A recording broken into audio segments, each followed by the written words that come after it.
wabarakatuh. Yang kami hormati Bapak Kepala Sekolah SDN 11 Foto. Yang saya hormati Bapak Ibu Guru beserta karyawan SDN 11 Foto.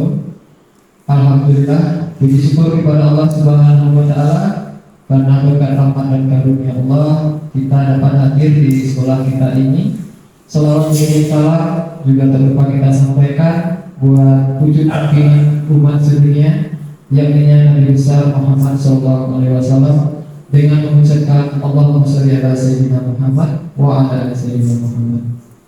Baik Bapak Ibu Guru beserta Kepala Sekolah SDN 11 Foto, hari ini kami akan melaksanakan penyebaran pemahaman tentang penerapan pengalaman budaya positif.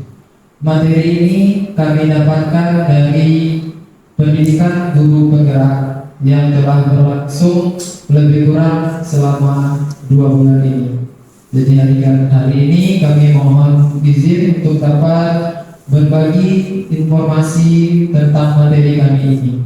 Dimohonkan Bapak Ibu Guru nanti bersemangat untuk mengikuti kegiatan ini.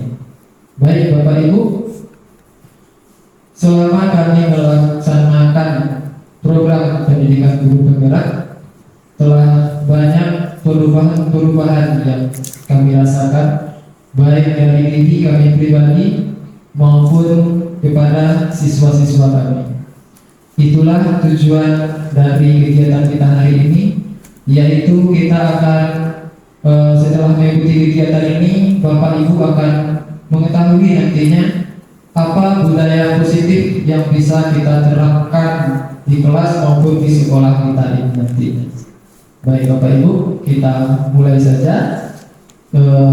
Mohon bantuannya Bu Rita. Ini judulnya adalah budaya positif.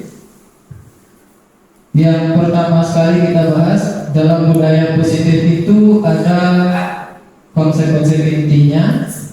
Yang pertama yaitu perubahan paradigma belajar. Yang kedua disiplin positif.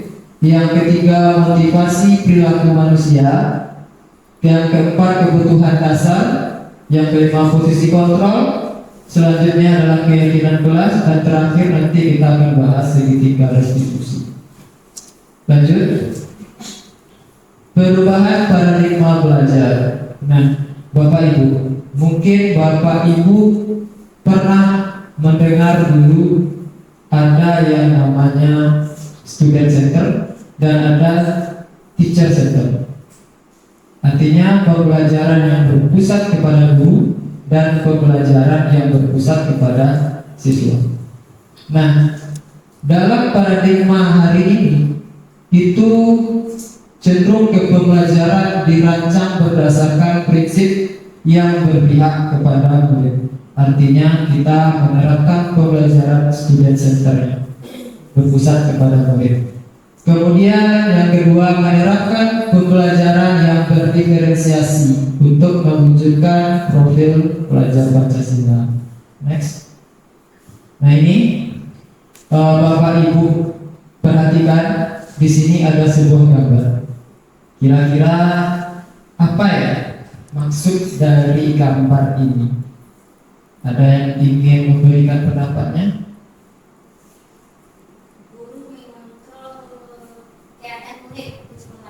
Baik Bu Rita, guru mengontrol muridnya. Kita anggap gambar yang di belakang, yang putih yang agak besar di belakang itu adalah seorang guru, dan yang di depannya itu adalah seorang murid. Jadi guru ini dapat mengontrol murid, itu yang selalu kita kenal. Padahal sebenarnya Bapak Ibu, ini adalah sebuah ilusi. Ini bukan, istilahnya kita tidak bisa memaksakan siswa atau murid kita itu sesuai dengan kehendak kita, itu tidak bisa. Nah, sama halnya ilustrasinya seperti ini Bapak Ibu. Bapak Ibu menggenggam sesuatu yang penting dalam tangannya, Kira-kira sudikah Bapak Ibu jika genggaman Bapak Ibu ini dibuka oleh teman di samping Bapak Ibu? Tidak ya Bapak Ibu ya. Pasti dengan sekuat tenaga akan mempertahankan apa yang ada di dalam ini, karena ini berharga. Nah seperti itu juga murid, jika mereka itu belum mau untuk melepaskan genggamannya, maka kita tidak bisa untuk mengatur mereka.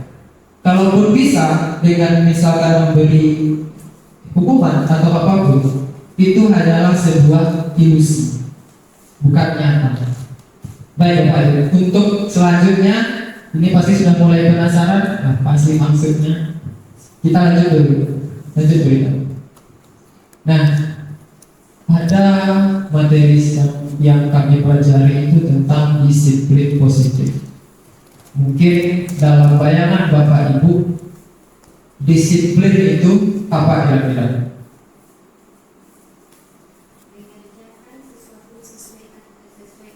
Sesuai aturan, mengerjakan sesuatu sesuai aturan. Baik, jadi kata disiplin sebenarnya berasal dari bahasa Latin yaitu disciplina, yang artinya belajar. Jadi kita sebagai pendidik, tujuan kita itu adalah menciptakan anak-anak yang disiplin, sehingga mereka itu bisa berperilaku mengacu kepada nilai-nilai kebajikan universal.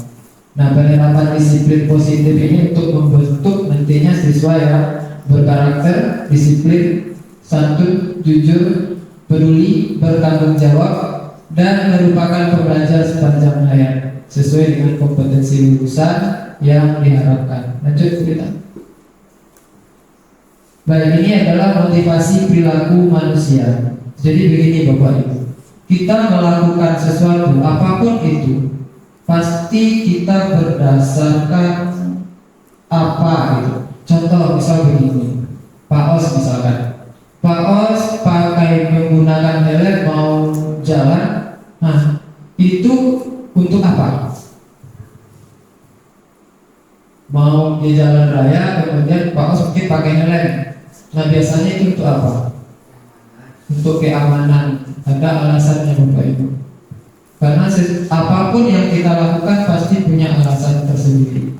Nah ini perilaku manusia ini dikelompokkan biasanya. Yang pertama untuk menghindari ketidaknyamanan atau hukuman. Jadi kita bisa melakukan sesuatu untuk menghindari hukuman atau menghindari ketidaknyamanan. Kemudian kita bisa melakukan sesuatu itu untuk mendapatkan imbalan atau penghargaan dari orang lain. Jadi kita melakukannya karena ada penghargaan, karena ada imbalan. Soalnya kita melakukan sesuatu ya mengharapkan itu. Kemudian yang terakhir yaitu untuk menjadi orang yang mereka inginkan dan menghargai diri sendiri dengan nilai-nilai yang mereka percaya. Yang terakhir ini kita melakukan sesuatu itu karena memang kita inginkan seperti itu. Itu untuk menghargai diri kita. Kira-kira Bapak Ibu, yang mana yang lebih bagus? Yang untuk menghargai diri itu yang lebih bagus. Yang ketiga ya Bapak Ibu ya.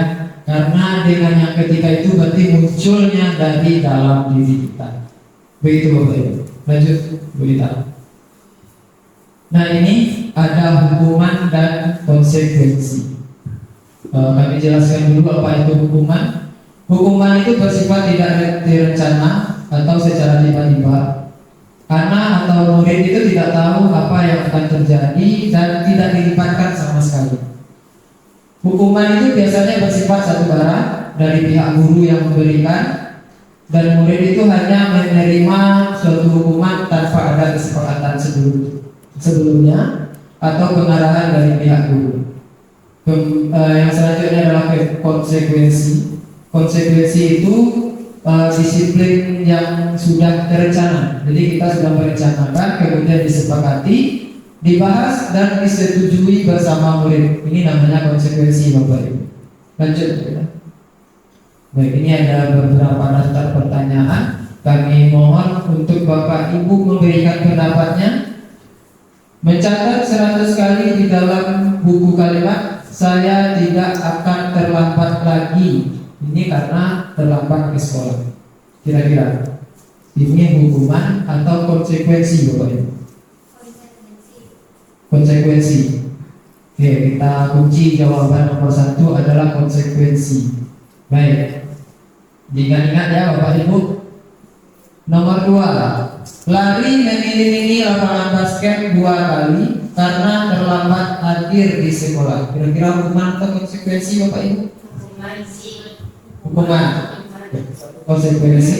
Yang kedua, baik, yang ketiga, membersihkan coretan yang dibuat di meja tulis. Konsekuensi. Berarti hukuman 1 aja, konsekuensi sudah 2. Murid diminta untuk push up 15 kali karena tidak menggunakan masker ke sekolah.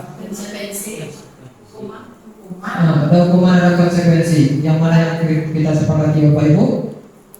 Hukuman. Baik, hukuman push up. Menggantikan kertas tugas teman yang telah dicoret-coret. Konsekuensi apa hukuman? Konsekuensi lagi. Baik. Berjemur di lapangan basket pukul 12 siang karena mengobrol dengan teman. Konsekuensi hukuman? Hukuman. Oke, kita tampung semua jawabannya. Murid diminta bertelanjang kaki sepanjang hari karena tidak menggunakan sepatu warna hitam sesuai peraturan sekolah. Hukuman atau konsekuensi? Hukuman. Baik, untuk melihat jawabannya, next Bu Rita. Nah ini Bapak Ibu. Mencatat 100 kali di dalam buku kalimat saya tidak akan terlambat lagi karena terlambat ke sekolah. Nah, itu adalah sebuah konsekuensi. Karena itu mungkin sudah ada kesepakatan dari awal. Kemudian lari mengelilingi lapangan basket 2 kali karena terlambat hadir di sekolah. Anak terlambat langsung kita berikan keliling lapangan tuh 2 kali. Nah itu merupakan hukuman. Membersihkan coretan yang dibuatnya di meja tulis. Dan ini jelas, ini adalah sebuah konsekuensi. Kemudian murid diminta untuk push up 15 kali karena tidak menggunakan masker ke sekolah. Nah ini juga berbentuk hukuman. Kemudian menggantikan kertas tugas teman telah terdekat. Ini merupakan suatu bentuk konsekuensi. Berjemur di lapangan basket pukul 12 siang karena mengobrol dengan teman. Nah ini juga sebagai hukuman. Murid diminta bertelanjang kaki dan mendadak ya Bapak Ibu karena dia tidak menggunakan sepatu yang warnanya hitam. Kita suruh dia nggak pakai sepatu saja di sekolah sehari itu. Itu adalah hukuman. Baik, tepuk tangan dulu untuk Bapak dan Ibu. Jawabannya luar biasa. Kita lanjut berita. Hukuman itu Bapak Ibu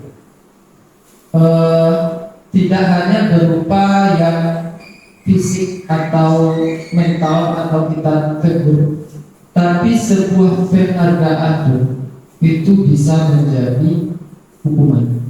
Nah inilah dihukum oleh penghargaan. Pasti Bapak Ibu bertanya-tanya, kok penghargaan hukumannya? Nah kita jelaskan Bapak Ibu. Saat kita berulang kali menjanjikan hadiah kepada anak-anak agar berperilaku bertanggung jawab, atau kepada seorang murid agar mempelajari sesuatu yang baru, kita mungkin berpendapat atau bergumam dalam hati bahwa mereka itu tidak akan melakukannya atau tidak dapat melakukannya. Jadi supaya mereka mau melakukannya, kita berilah mereka itu hadiah atau penghargaan. Next berita.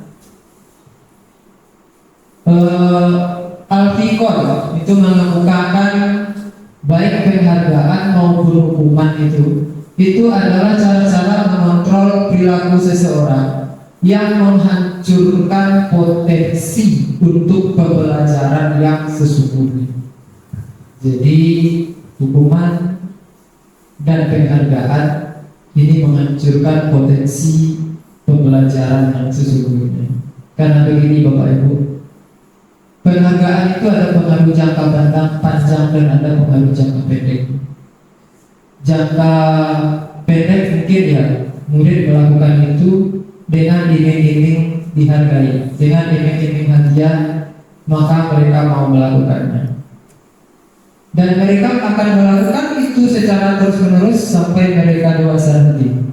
Jadi mereka bukan muncul dari dalam hatinya, melainkan karena ada penghargaan. Kemudian penghargaan itu tidak efektif. Benar sekali, karena penghargaan itu terkadang siswa hanya berpatokan gini, saya mau belajar untuk mendapatkan ini dari bapak ibu guru saya. Kemudian penghargaan merusak hubungan. Ini bisa kita lihat bahwa akan ada siswa yang merasa iri kalau ada salah seorang siswa yang kita beri penghargaan sementara yang lainnya tidak. Ini akan memunculkan sebuah rusaknya hubungan pertemanan mereka. Mereka mungkin bisa jadi saling mencemooh, nilai kamu rendah dari saya, kamu di bawah saya loh. Nah, ini akan merusak hubungan. Baik Bapak Ibu, selanjutnya mengurangi kecepatan. Ini adalah menurut penelitian-penelitian yang dilakukan. Jika dalam suatu kelompok itu ada yang kita pacu dengan suatu penghargaan, maka kelompok tersebut akan berpacu untuk mencapai penghargaannya. Jadi kadang-kadang mereka itu mengerjakan, tidak baca lagi mungkin karena targetnya mungkin selesai ini, selesai harus jam 3 harus selesai. Mungkin yang mereka kejar hanya selesai cepatnya saja, tapi bukan kualitas apa yang dia kerjakan. Begitu Bapak Ibu. Kemudian penghargaan menurut kualitas, sama seperti tadi Bapak Ibu. Jadi kualitasnya tidak dapat, dia hanya mengejar reward. Kemudian mematikan kreativitas. Jika kita sering memberikan penghargaan seperti itu, maka murid-murid kita tidak akan kreatif lagi Bapak Ibu. Mereka tidak berpikir, oh saya ini punya potensi begini, saya ini punya potensi ini, saya bisa begini. Mereka tidak mikir itu, karena mereka akan memikirkan penghargaan dari guru. Saya harus dapat 80, nanti dikasih bintang. Saya harus dapat 100 biar dapat juara 1.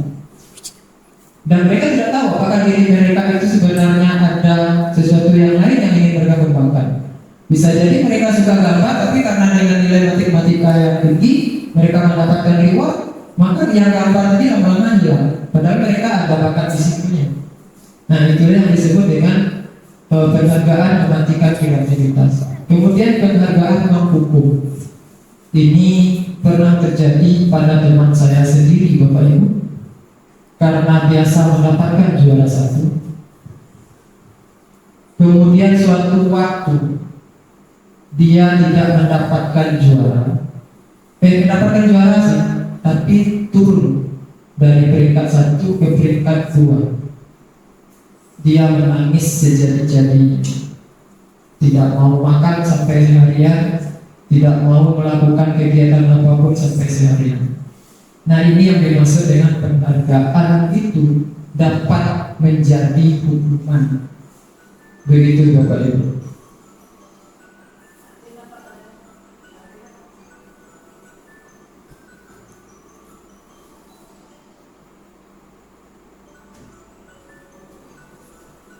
Tidak bisa bergabung.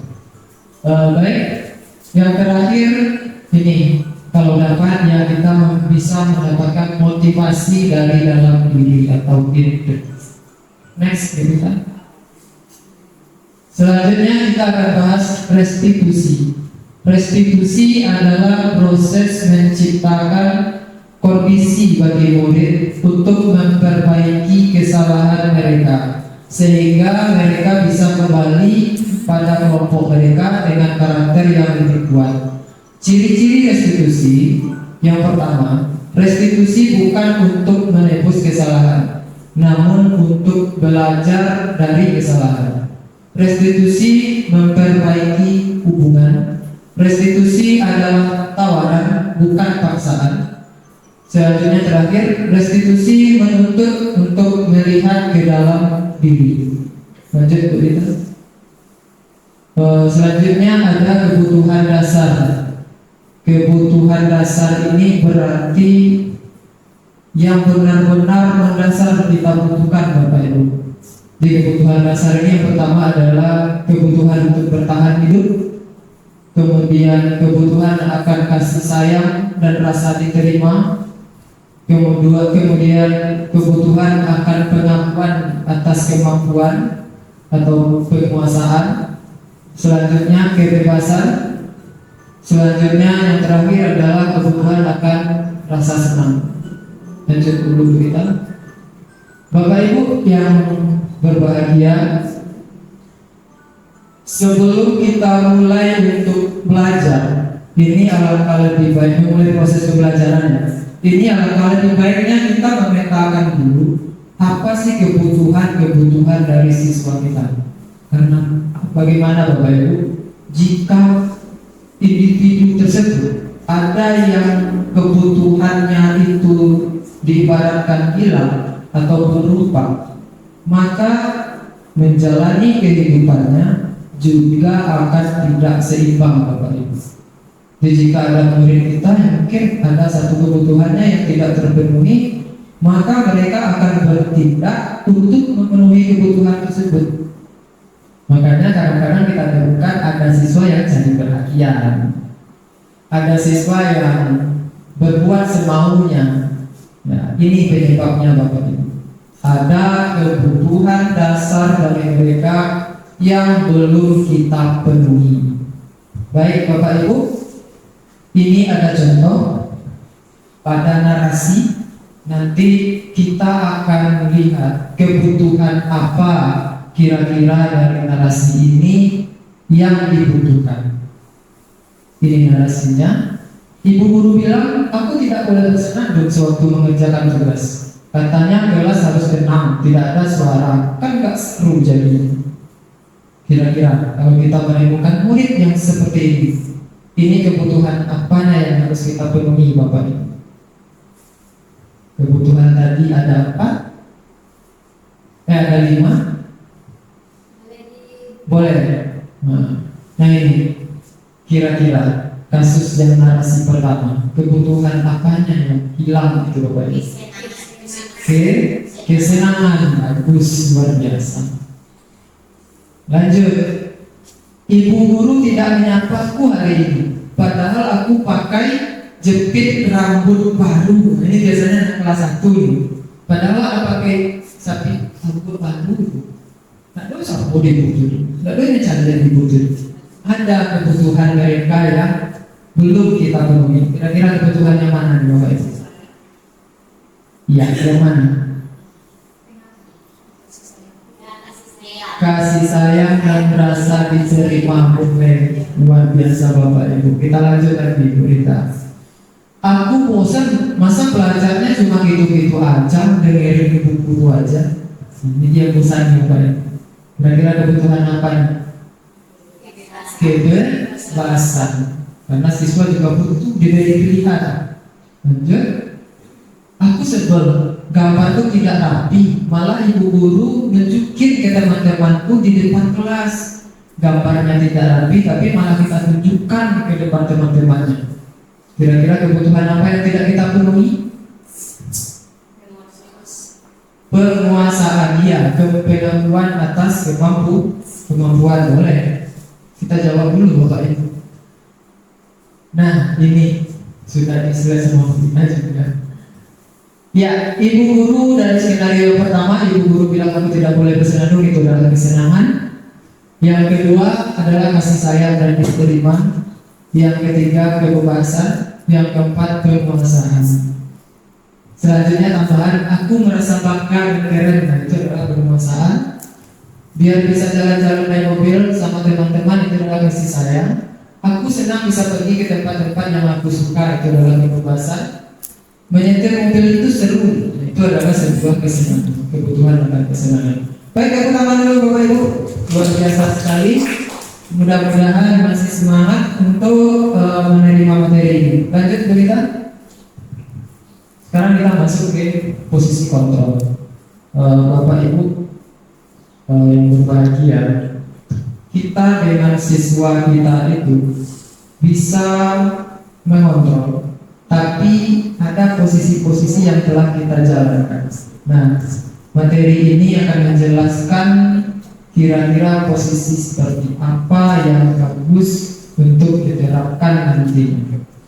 Posisi kontrol kita itu ada 5 Bapak Ibu. Yang pertama ada sebagai penghukum, yang kedua pembuat rasa bersalah, yang ketiga sebagai teman, yang keempat sebagai pemantau, dan yang kelima sebagai manajer. Next. Nah, ini adalah contoh penerapannya pada kasus siswa tidak memakai atribut saat upacara bendera.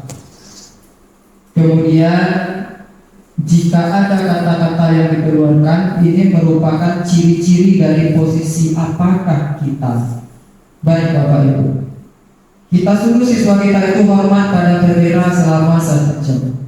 Ini kita menempatkan posisi kontrol kita sebagai penghukum. Kemudian kalimat yang kita berikan misalkan seperti ini, berapa kali ibu harus memberitahu kamu? Kamu selalu saja mengecewakan ibu. Berarti ini kita menempatkan posisi kontrol kita sebagai pembuat rasa bersalah. Lanjut. Nah, kalimat berikutnya yang kita ucapkan, ayo dong ikuti aturan sekolah. Tolong ibu atau tolong bapak ya sekali ini. Ya sudah, nggak apa-apa, lain kali jangan begini ya. Berarti kita menempatkan posisi kontrol kita sebagai teman. Selanjutnya, kamu sudah melanggar aturan sekolah. Kamu tahu konsekuensinya. Setelah upacara, kamu beli atributnya di koperasi dan jangan diulang lagi ya. Nah, ini berarti kita telah menempatkan posisi kontrol kita sebagai pemantau. Next. Apakah kamu tahu kesalahanmu? Kira-kira bagaimana kamu memperbaiki kesalahanmu? Kata-kata inilah yang diucapkan oleh guru yang menerapkan posisi kontrol sebagai manajer. Kira-kira Bapak Ibu, posisi kontrol yang mana yang sering sekali kita lakukan? Sesuai situasi. Benar sekali Ibu. Kadang-kadang mungkin Ibu sebagai penghukum, kadang-kadang bisa jadi teman, kadang-kadang juga sebagai pemantau. Ya Bapak Ibu ya. Jadi itu posisi kontrol kita. Kira-kira dari 5 itu, mana yang paling enak atau paling bagus lah kira-kira dilaksanakan Bapak Ibu, yang akan membawa ketidaknyamanan, yang membawa kenyamanan dari siswa kita. Karena kalau kita sebagai penghukum, hukuman itu cenderung membuat rasa tidak nyaman.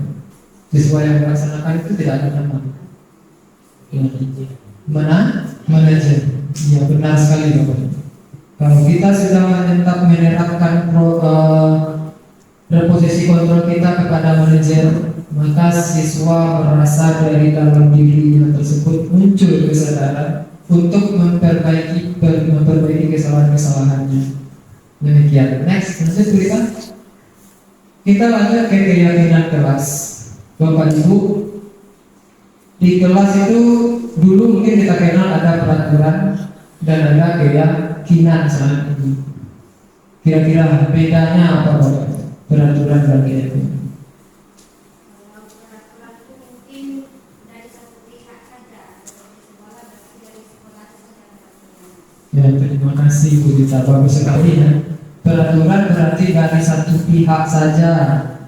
Kalau dari sekolah berarti itu peraturan langsung dari kepala sekolah mungkin turunnya. Nah, itu adalah peraturan. Nah, kalau keyakinan bagaimana Bapak Ibu? Ini yang akan kita bahas sekarang. Mengapa keyakinan kelas atau mengapa bukan peraturan kelas? Next. Keyakinan kelas bersifat lebih abstrak. Keyakinan kelas berupa pernyataan-pernyataan universal. Kemudian pernyataan atau keyakinan kelas senantiasa dibuat dalam bentuk kalimat positif. Lanjut, keyakinan kelas hendaknya tidak terlalu banyak. Keyakinan kelas sebaiknya sesuatu yang dapat diterapkan di lingkungan sekolah. Semua warga kelas hendaknya ikut berkontribusi dalam pembuatan keyakinan kelas. Next, Bu. Itu video kita ada di tutup aja dulu di minimal lagi dari sini. Boleh kembali.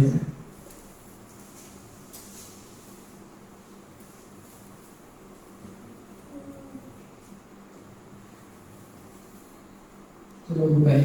Baik Bapak Ibu, ini adalah contoh ketika saya melaksanakan menerapkan membuat sebuah keyakinan kelas. Kita tonton videonya sama-sama Bapak Ibu. Mungkin suaranya tidak terlalu besar, tapi saya akan menampilkan. Ini pada awal kegiatan. Pada awal kegiatan, saya menjelaskan dulu kepada siswa saya apa yang dimaksud dengan keyakinan kelas, apa nilai-nilai baik yang mereka yakini. Itu dijelaskan dulu kepada mereka Bapak Ibu. Atau mungkin jika ada peraturan-peraturan yang dilaksanakan di kelas, kita ubah menjadi sebuah bentuk kalimat positif. Nah, itu dijelaskan dulu kepada mereka. Percepat saja Bu Rita. Selanjutnya, siswa tersebut kita beri kebebasan untuk menentukan apa nilai-nilai yang ingin mereka terapkan di kelas. Nah, itu nampak siswa mulai menempel keyakinan-keyakinan yang mereka buat. Nampak di sana, siswa itu sangat bersemangat membuat keyakinan kelasnya. Next, Bu Rita, percepat saja. Lanjut. Nah, setelah dapat beberapa keyakinan kelas, jika ada yang sama, maka kita satukan saja, Bapak Ibu. Lanjut, Bu Rita. Lanjut, pas terakhir. Ya, nah di sini ini nampak dari kertas stick note-nya sudah mulai sedikit. Nah, itu berarti ada keyakinan-keyakinan yang sama yang terbentuk, maka itu akan dikurangi. Kemudian kita tuliskan keyakinan yang dibuatnya. Kebetulan waktu itu hanya dapat dua keyakinan, ya tidak apa-apa. Keyakinan kelas itu tidak perlu banyak-banyak juga. Jadi mereka yakin mereka itu senang untuk belajar di kelas yang bersih, itu kata mereka. Itu dari dalam diri mereka sendiri. Mereka senang belajar di kelas yang bersih. Berarti mereka akan menjaga kebersihan, membuang sampah pada tempatnya, dan banyak lagi yang lain-lain yang positif. Kemudian yang kedua, mereka senang hidup rukun katanya. Kalau hidup rukun ya berarti sudah mencakup mereka tidak akan berkata-kata kasar, karena itu menyakiti perasaan orang. Kemudian mereka tidak akan mengganggu teman-temannya. Nah, begitu Bapak Ibu. Mungkin itu untuk penerapan. Next, kita kembali ke PowerPoint. Kita kembali ke slide tadi Bapak Ibu.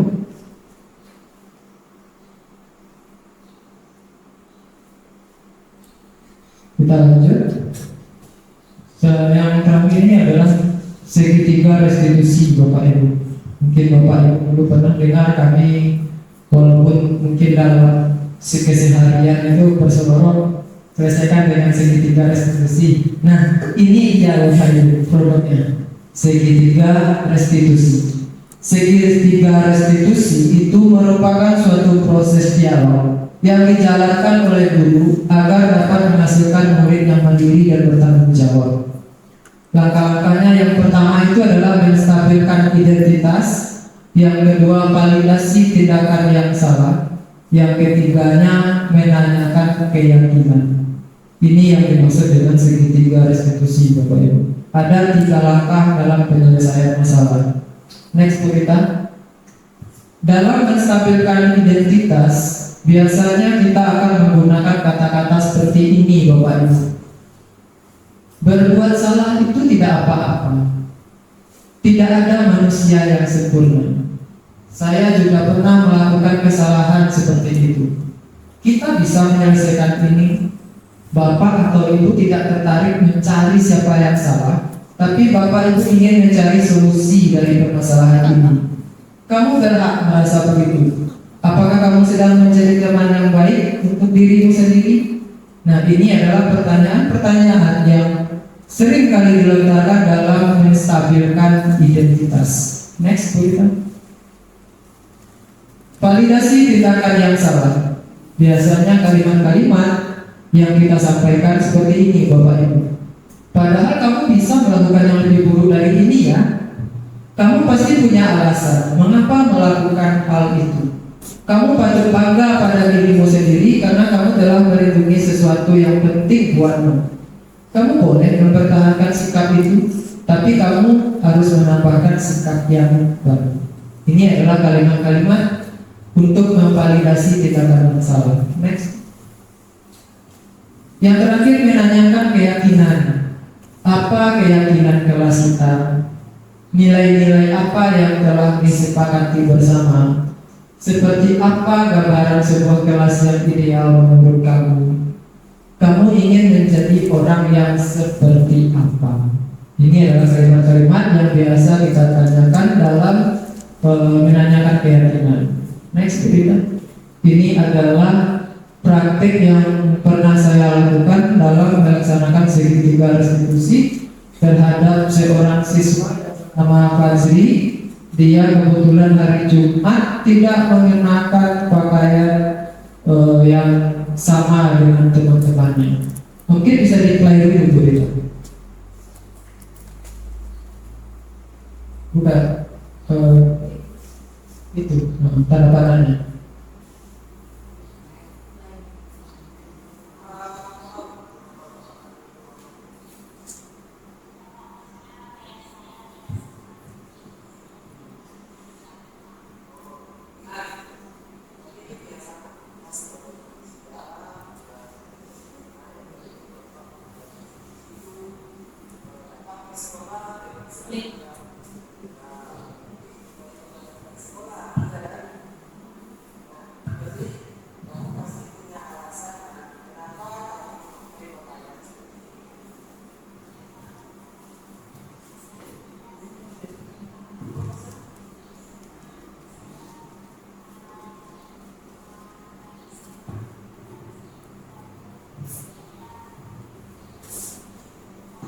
Ini saya mulai menstabilkan identitasnya.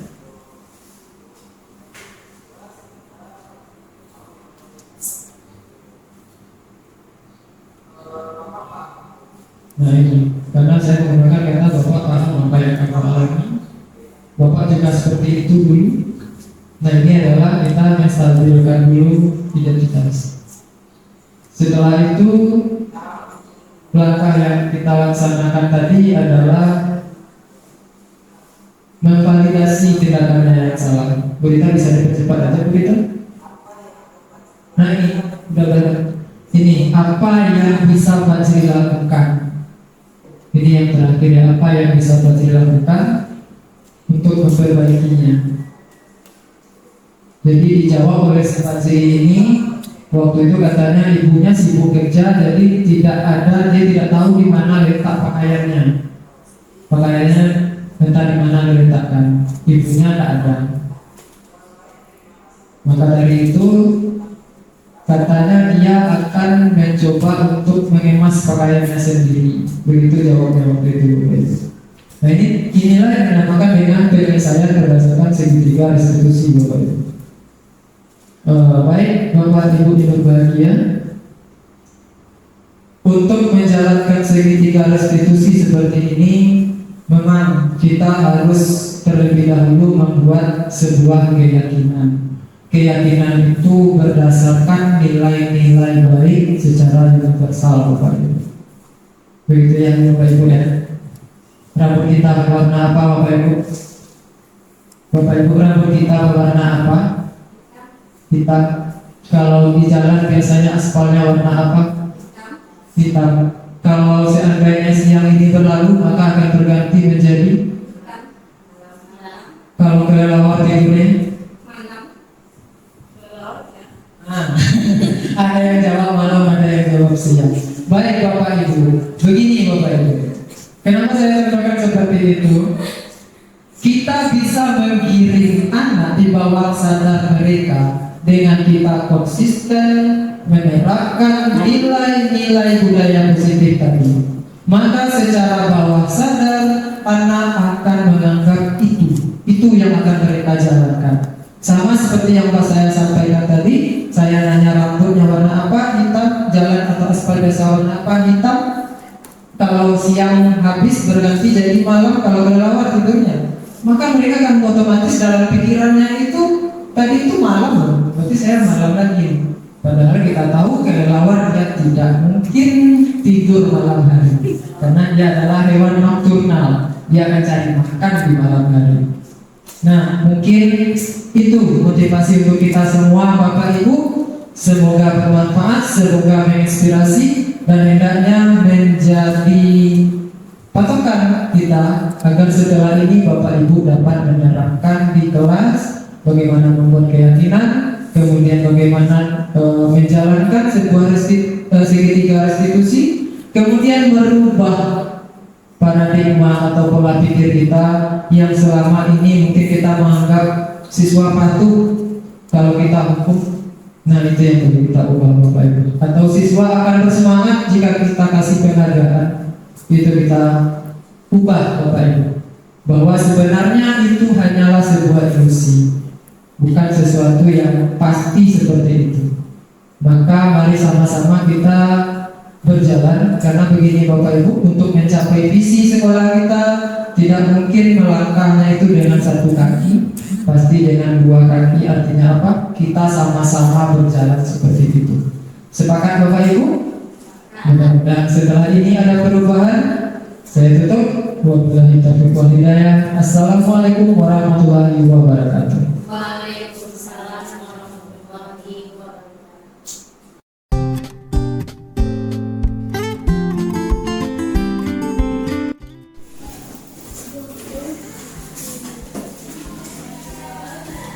Baik, assalamualaikum warahmatullahi wabarakatuh.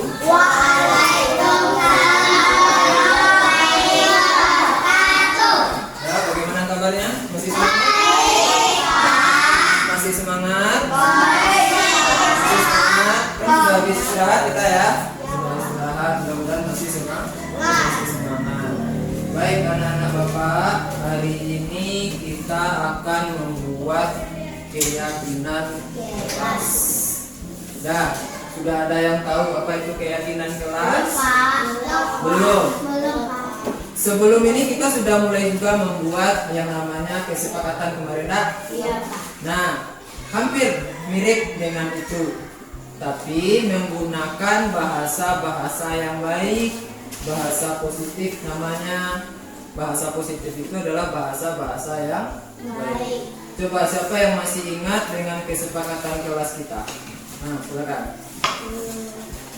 Tidak boleh bahasa kotor. Tidak boleh berbahasa kotor. Apalagi? Tidak boleh berbuang sampah sembarangan. Tidak buang sampah sembarangan. Tidak Bagus. boleh terlambat sekolah. Tidak boleh terlambat sekolah. Baik. Alhamdulillah masih ingat semua ya tentang kesepakatan kelas yang telah kita buat.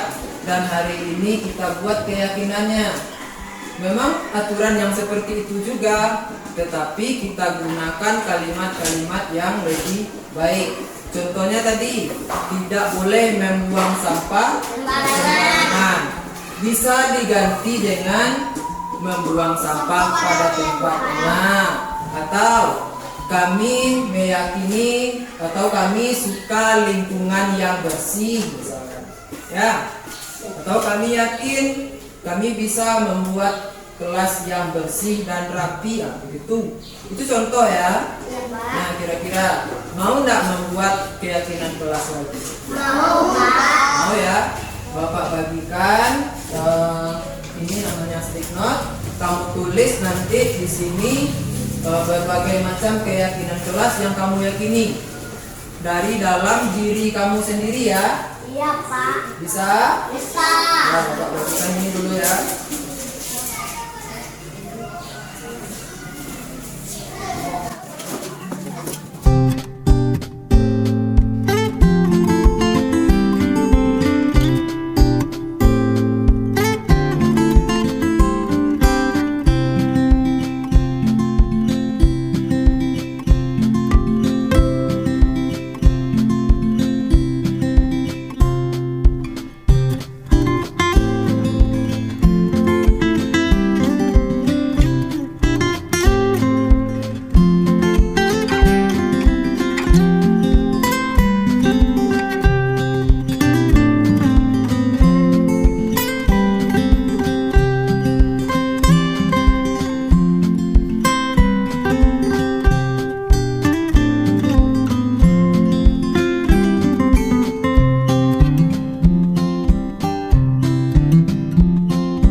Sekarang kita seleksi dulu ya keyakinan kelasnya.